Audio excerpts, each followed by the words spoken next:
I came to know Dr. Najma in 1991 when AFME held one of their first convention in New York City. I was a student back then.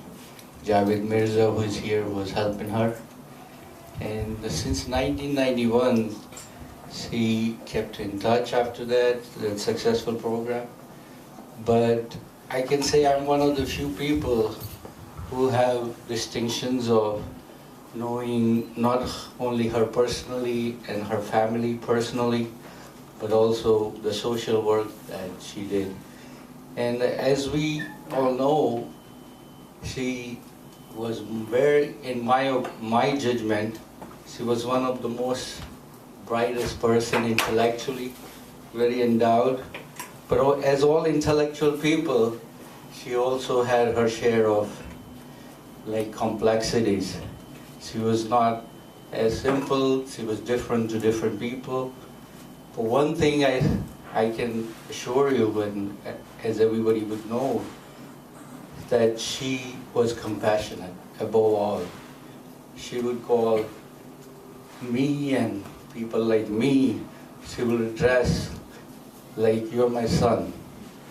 And she meant it. I really think that she had a heart of gold.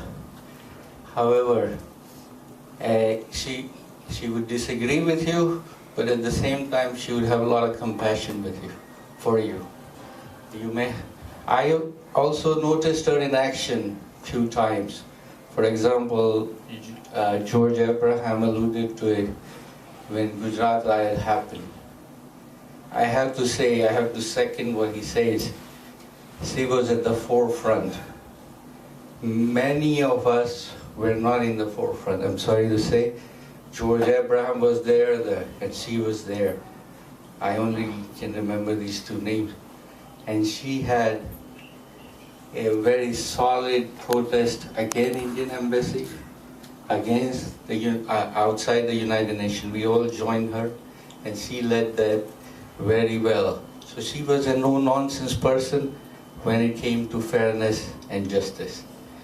So, and due to her involvement in other things, I also came to know her family well, grew very fond of them.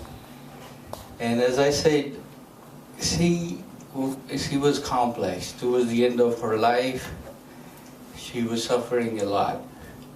And just because of that, I personally feel that right now, where she is probably better off. As we say in our religion, Inna lillahi wa inna ilayhi raji'un. From God we come, and to God we return. Many thanks.